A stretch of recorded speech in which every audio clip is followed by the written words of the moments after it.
Hello, Kochi City. No, I'm kidding. My name is Ari Gorney. I was in Kochi City as an ALT for an elementary and junior high school between 2018 and 2020. So after the JET, I went to do my master's program in teaching. And now at the moment, I live in Melbourne, Australia, and I work as a grade 3 classroom teacher at a public bilingual primary school where we teach a 50-50 model of the curriculum, 50% in Japanese, 50% in English. Well, the decision was really made for me because I knew I wanted to pursue a career as a teacher.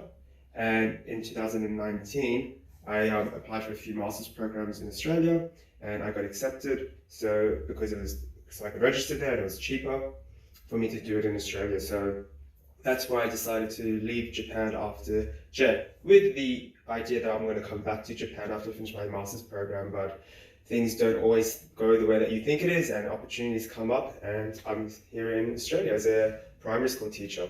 So the challenging definitely was saying goodbye to the communities that I joined. So when I was a JET participant outside of school, I was also a part of a plethora of different communities. For example, I was in a Brazilian Jiu-Jitsu club where I trained with a team for 2 years, a few times a week, and those were some of my closest friends. So saying goodbye to them was very hard because it's people who I grew really great relationships with, who I trained with a lot, and we had some really nice times together.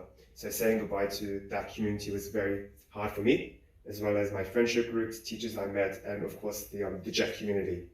But being a teacher, saying goodbye is something that you have to get used to. It's part of the job, so it's hard, but it's something that gets easier over time. And then what I did was, as I was leaving JET, I put a strong emphasis on having meaningful meetings of the groups that I was leaving. So we had some nice parties, some floor events, and even some one-on-one events, just some really good, solid, meaningful times. So that when I did return to Kochi this year in 2023 to visit, I had a few groups to meet. As in liberating things after leaving JET, well, I was very excited for the new challenges in my teaching and being given the chance to work towards furthering my career and my teaching pedagogy. So I was very excited of that opportunities of really fulfilling my passion towards teaching and really continue in that role after leaving JET. So that was very liberating for me. So through JET, I actually found my passion of teaching. But as an ALT, I felt like I could be doing more and giving more to my students than my current role as a JET participant allowed me to. So I felt like I needed to take that next step towards my my career to further my teaching skills. So that was going back, studying, getting the Masters of Teaching, and with the idea that I would come back to Japan to work within an elementary and junior high school. But as I said before, things don't really work the way that you think it's going to work. So for me to decide my next step was really because of JET, that I wanted to be a teacher. That's what I loved. That's what my passion was. I actually loved my experiences working as an ALT. I just felt like I could be doing more.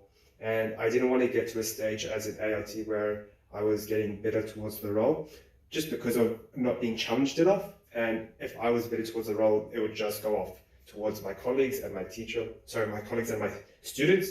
So I wanted to nip that in the bud. Didn't want to get to that place and take a step back, really progress my career, and then come back with a fresh perspective. So my current position at the moment is working as a grade 3 classroom teacher at a bilingual primary school where we teach Japanese and English in a 50-50 model. So taking it back a step, so during my first year of my Masters of Teaching program, I heard murmurings of a bilingual Japanese school. So I was actually quite curious and I took the initiative to email the assistant principal just to introduce myself, talk a bit about my experiences, and then also my experiences on the JET program and all those experiences I had working in a Japanese primary school. And they were interested, so I started to volunteer there 2 days a week, just volunteering. What I wanted was the experiences, but once you're in school, one thing leads to another. And by the end of my master's program, I was there 4 days a week, and in some regards also getting paid to teach, which is nice. Getting paid is always good. And then I slowly was able to use that experience I had within the school to gain that classroom teacher role. So I was so fortunate and lucky that the JET program was able to allow me to pivot that entry into the school in an environment which I was so passionate and so eager to work within. So now within the role as well, I had so many great experiences in working at elementary and junior high school in Japan. And those teaching moments that I learned there, I was able to transfer and use it as a teacher in Australia as well. Things like lesson planning, collaborating with teachers, and really just knowing your students as well. So the JET program really helped me in my current position to have a foundation of experiences and all the pathways that they provided.